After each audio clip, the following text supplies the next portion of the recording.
Donc, nous sommes rendus au chapitre 5, ça va vite. Donc, Luc, chapitre 5. Comme Jésus se trouvait auprès du lac de Génézareth et que la foule se pressait autour de lui pour entendre la parole de Dieu, verset 2, il vit au bord du lac 2 barques d'où les pêcheurs étaient descendus pour laver leurs filets. Il monta dans l'une de ces barques, qui était à Simon, et le pria de s'éloigner un peu de terre. Puis il s'assit, et de la barque, il enseignait à la foule. Moi, je vais amener votre attention sur Pierre, son attitude. Il connaissait pas vraiment Jésus encore, là. Puis il écoute ce que Jésus lui dit. Il s'assit comme ça dans la barque sans demander, puis il lui demande d'éloigner la barque un peu de terre. Là, la foule, elle veut entendre Jésus. Lorsqu'il eut cessé de parler, il dit à Simon, avance. Bon, regardez ici ce qui se passe. On est habitué à cause des films de Jésus, qui sont habituellement très bien faits, avec la scène de pêche miraculeuse. On est habitué à cette scène-là, mais il y a des petits détails qui peuvent nous passer entre les doigts. Moi, j'aimerais qu'on focus sur l'attitude de Pierre ici, qu'on se concentre sur l'attitude de Pierre. Jésus embarque dans sa barque et lui dit, tasse-toi un peu de terre. Pierre obéit.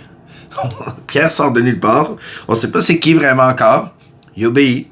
Puis ici, celui qui a écrit les évangiles, il dit rien sur le discours que Jésus a dit à la foule. Ce qu'il a prêché pendant qu'il était sur l'eau. Il focus sur Pierre. Observez Pierre.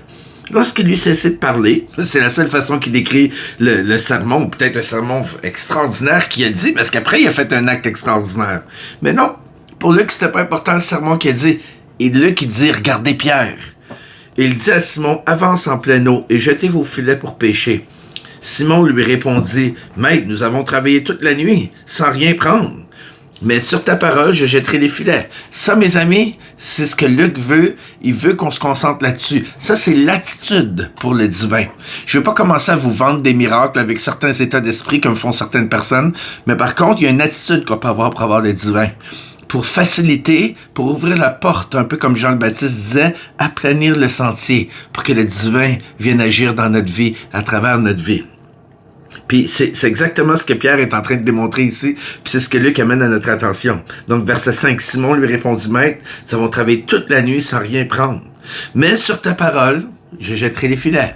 Confie-toi en l'Éternel de tout ton cœur et ne t'appuie pas sur ta propre connaissance. Dans toutes tes voies, reconnais-le et il aplanira tes sentiers. Proverbe 3-5. Ça, c'est mon passage préféré dans la Bible. En tout cas, un des passages préférés, puisque des fois, j'en dis au moins deux. Donc, l'attitude pour le divin, foi, soumission et obéissance. S'il vous plaît, ne pas se tromper entre soumission et obéissance. C'est deux choses différentes. Soumission, c'est te mettre sous la mission de l'autre. Obéissance, c'est de suivre comme un enfant. Et il y a ici la foi. On a travaillé toute la nuit, c'est rien passé. Ça, c'est une petite sermonnette de 3 points pour ceux qui en veulent pour le même prix. Donc, foi, soumission, obéissance. Expliquez comme fois la différence entre soumission et obéissance. Ils avaient toutes les 3 pierres. C'est facile de le critiquer, Pierre, mais là, ici, il est exemplaire. L'ayant jeté, ils prirent une grande quantité de poissons, et leurs filets se rompaient. Ils firent signe à leurs compagnons. Là, je vois l'image des églises, moi, dans ma tête. Ils firent signe à d'autres églises. Hein? C'est comme s'il y a un réveil, puis les églises, ils se mettent à s'envier puis jalouser. Non! Les églises devraient être comme ces pêcheurs-là. Regardez ce qu'ils font. Ils firent signe à leurs compagnons qui étaient dans d'autres barques de venir les aider.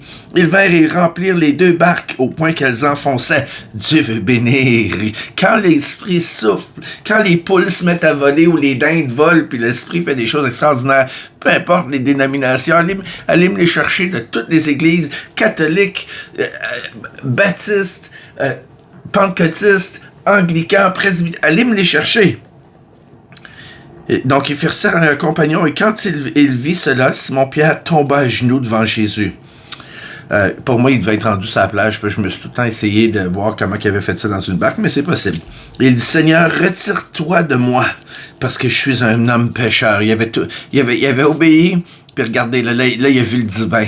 Tu dis, ah oui, c'est Jésus qui a fait le miracle. Oui, mais plus encore. Pas plus, mais comment expliquer ça? Pour Pierre, là, le divin venait de débarquer dans sa barque, dans sa vie. OK? Écoutez bien le mot qui suit, verset 9. Car l'épouvante l'avait saisi. Lui et tous ceux qui étaient avec lui, à cause de la pêche qu'il avait faite. Parce que lui, il connaissait ça. Puis il avait essayé toute la nuit, fait qu'il savait que c'était le divin. Mes amis, si vous faites ça, obéissance, foi, soumission, vous allez voir quand le divin va débarquer. Non seulement vous allez le voir, mais les gens autour de vous vont le voir. Verset 10. Et il en était de même de Jacques, de Jean, fils de Zébédée, les associés de Simon. Alors Jésus dit à Simon, ne crains point désormais, tu seras pêcheur d'hommes. En tout cas, je vous laisse interpréter dans votre cœur, si vous êtes dans les souliers de Pierre, comment il a dû percevoir cette phrase-là après ce qu'il venait de vivre. Et ayant ramené les barques à terre, écoutez bien, ils laissèrent tout et le suivirent. Ils n'ont pas abandonné puis pollué les berges comme ça avec leurs bateaux et les filets. Ils les ont laissés à leurs amis, à leurs collègues, même peut-être à leurs parents ou des cousins. Puis il a dit, non, on fait du ministère maintenant. On va être des pêcheurs d'hommes. Ça a catché, ça a descendu de la tête, des yeux au cœur. Ils laissèrent tout, ils le suivirent. Ça, c'est ce qui touche l'esprit. Ils ramènent ça dans Luc. C'est pas une coïncidence. C'est pas un hasard. Donc, verset 12. C'est la guérison d'un lépreux. Jésus était dans une ville. Jésus était dans une des villes. Et voici, un homme couvert de lèpre, l'ayant vu, tomba sur sa face. Et lui fit cette prière. Seigneur, si tu le veux, tu peux me rendre impur. Les lépreux, souvent, quand la maladie était avancée, puis dépendant de quelle sorte de maladie de lèpre, ils y émettaient une odeur, parce qu'il y avait de la putréfaction sur eux.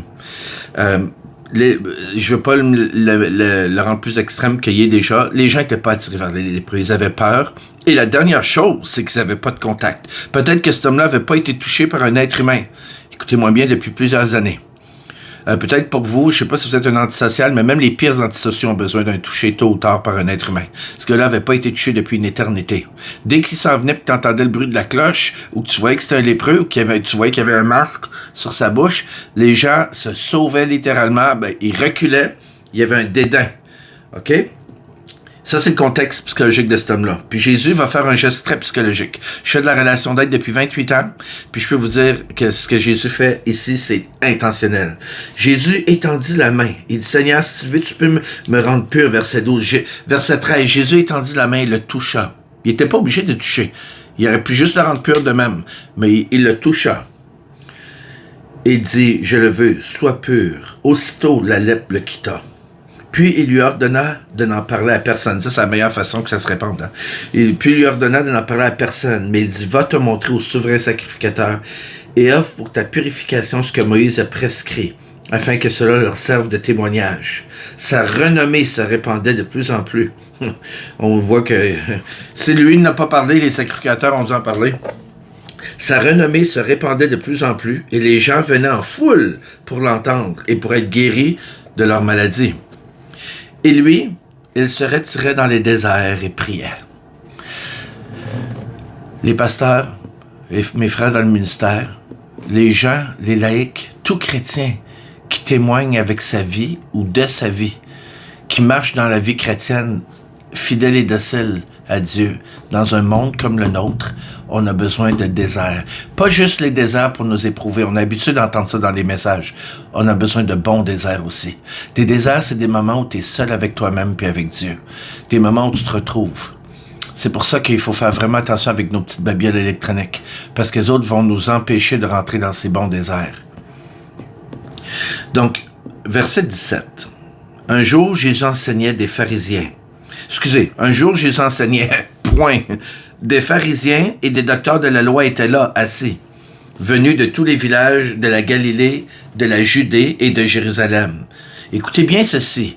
Et la puissance du Seigneur se manifestait par des guérissons. Il y a des gens qui ont la pensée magique que dès que Jésus venait, il se passait des miracles en tout genre. Mais c'est pas comme ça que ça se passait. Et c'est pas comme ça que ça se passe dans nos églises. Et même quand il y a des réveils, c'est pas comme ça que nécessairement que ça se passe. Des fois, la présence de Dieu va être active, il va y avoir une onction extraordinaire d'enseignement. Très souvent, on va voir que l'onction puis la présence de Dieu est là dans la louange. Puis des fois aussi, il va y avoir des guérisons. Et souvent, c'est ça qu'on voit lors des réveils. Puis ici, ce jour-là, il y avait l'onction, la manifestation de la présence de Dieu, mais sous forme de guérison. Il faut vraiment qu'on soit flexible par rapport à la présence du Saint-Esprit. L'homme ne vivra pas de pain seulement, mais de toute parole qui sort de la bouche de Dieu. Fait que le Seigneur nous enseigne par sa parole et nous dirige par son esprit. Et selon ses humeurs, c'est-à-dire selon le jugement du Saint-Esprit, il y a des jours où il va se manifester, ou des saisons, il va se manifester de différentes façons. Puis ce jour-là, c'était des guérisons. Et voici, les gens portant sur un lit, verset 18, un homme qui était paralytique. Le monsieur, il peut pas bouger, OK? Cherchait à le faire entrer à la place. Écoutez bien, il faut que je relis ce passage-là. Et voici, les gens portaient sur un lit un homme qui était paralytique et cherchaient à le faire entrer et à le placer sous ses regards. Ça fait pitié puis antiti. Parce que non seulement le gars, déjà, il pouvait pas bouger. En plus, ses amis le portaient sur une espèce de grabat ou de lit. Puis, il y avait tellement de monde qu'il essayait de le mettre dans l'angle du regard de Jésus, espérant que la pitié de Dieu, si je peux avoir seulement un regard de pitié, un coup d'œil de pitié. Est-ce que vous me suivez? Et comme il ne savait par où l'introduire à cause de la foule, il monta sur le toit et il le descendit par une ouverture. Regardez-moi ici juste une seconde. On va prendre un exemple plus moderne. Okay? Le gars, il était paralytique. On entend ça depuis qu'on est petit. Maintenant, imagine un autre P. Un homme qui est lié par la pornographie. Ça pourrait être une femme aussi. Je ne veux pas être sexiste ici. Imaginez un homme qui est lié par la pornographie. Ça fait 5, 10, 15, 20 ans qu'il est lié par ça. Il a tout fait. Il a prié. Moi, il y a des gens qui viennent me voir, pasteur, il n'y a rien que j'ai pas fait. Il a tout fait pour être délié, puis il est resté lié par ça. Il est pogné par ce motasus de porte qui a ouvert dans sa jeunesse, ou qui a même carrément une prédisposition à cause d'un parent qui vivait comme ça, puis il est pas né comme ça, mais la porte, il a ouvert la porte, puis il est resté pogné. Je prends ça comme une illustration, OK? Maintenant, c'est une illustration moderne pour que vous saisissiez la profondeur de ce qui va se passer. Donc, cet homme-là, imagine, OK? Lui demande à Dieu, il essaie de se mettre sous les regards de Dieu depuis 5, 2, 10, 20 ans. Puis il supplie, il lui demande de l'aider. Puis là, ses amis prient avec lui, prient pour lui. Puis à un moment donné, écoutez bien ça. Il le descendit par une ouverture avec son lit au milieu de l'assemblée devant Jésus. La maladie de Jésus, ou dans le cas de notre illustration, la pornographie, le problème de pornographie du monsieur, c'est pas ce qui a arrêté Jésus. Regardez ce qui impressionne Jésus. Je dis pas qu'être paralysé, c'est péché. Je vous donne une image. Voyant leur foi, Jésus dit, « Homme, verset 20, tes péchés te sont pardonnés. » Voyant la foi du gars, voyant la foi pas juste de lui, de ses amis. Il a vu la foi du monsieur et de ses amis. Le gars qui est lié par la pornographie, qui est avec ses amis, il dit, priez pour moi, priez avec moi. On va supplier. S'il est assez humble pour dire au moins 2, 3 amis, s'il est assez humble, ça peut être long. Ça peut être long. Mais tôt ou tard, le regard de Jésus va te voir parce qu'il va voir ta foi. Il va voir ta persistance. Il va voir que tu lâches pas. Il va voir que quand tu tombes, tu te relèves. Je m'adresse à ceux qui sont liés par des problèmes sexuels ici. Quand on fait du counseling de la sexualité, il faut aller en profondeur. Puis il y en a qui écoutent plein de vidéos, ils savent probablement de quoi je parle quand je parle de l'exemple du gars qui est paralysé ou de la femme qui est paralysée. Puis il se relève, il se sent paralysé. Il essaie d'être sous le regard de Dieu. À un moment donné, Jésus dit, « J'ai vu ta foi. » Regardez ce qui suit. Voyant leur foi, verset 20, Jésus dit, « Homme, tes péchés te sont pardonnés. » Les scribes et les pharisiens se mirent à raisonner et à dire, « Qui est celui-ci qui préfère des blasphèmes? » Et pour une fois, de tous les passages des pharisiens, il y en a peut-être 2 ou 3 où ils sont presque corrects. Et je comprends la réaction ici. Parce que ce qui s'est passé, c'est que le mot ici, « Tes péchés sont pardonnés », c'est pas le mot typique. C'est le mot « aphiémie ». Ce qui veut dire, la loi et la justice ont été rencontrées. Puis la justice de Dieu a été... c'est comme, j'ai regardé la définition exacte, là, la culpabilité qui est causée par le péché est remplacée par la justice de Dieu. C'est gros, là, ce qu'il a dit là. Aphiémie, ça veut dire, la loi a été rencontrée, puis la culpabilité, c'est comme si tu n'avais jamais péché. C'est ça qu'il a dit, en un mot. Là, les pharisiens se sont regardés entre eux, puis avec raison. Voyons, il y a juste Dieu qui peut dire des choses comme ça. Je vous mets dans le contexte pour que vous compreniez pourquoi les pharisiens ont réagi comme ça. Puis tout ce qui se passe avec le défi, parce que c'est un défi. Jésus, connaissant leurs pensées, prit la parole et leur dit, « Quelle pensée avez-vous dans vos cœurs? Lequel est plus aisé de dire, tes péchés te sont pardonnés, ou de dire, lève-toi et marche? Or, afin que vous sachiez que le Fils de l'homme a sur la terre le pouvoir de pardonner les péchés, je te l'ordonne, dit-il au paralytique. Lève-toi, prends ton lit et va dans ta maison. Et à l'instant, il se leva, en leur présence, prit le lit sur lequel il était couché, s'en alla dans sa maison, glorifiant Dieu. Tous étaient dans l'étonnement et glorifiaient Dieu, remplis de crainte. Et ils disaient, nous avons vu aujourd'hui des choses étranges. Savez-vous qu'est-ce qui est étrange? C'est le problème de plusieurs chrétiens modernes de pardonner. C'est le problème de plusieurs de mes frères et sœurs, incluant moi-même, des fois même, de ne pas juger. C'est dur, hein? Quand tu juges, c'est comme si tu dis « j'ai plus de lumière que toi » ou « j'ai une meilleure flashlight que toi », alors que sur la même flashlight, c'est tout écrit Jésus. On va s'arrêter ici pour tout de suite, puis on va poursuivre avec le restant du chapitre dans le prochain vidéo.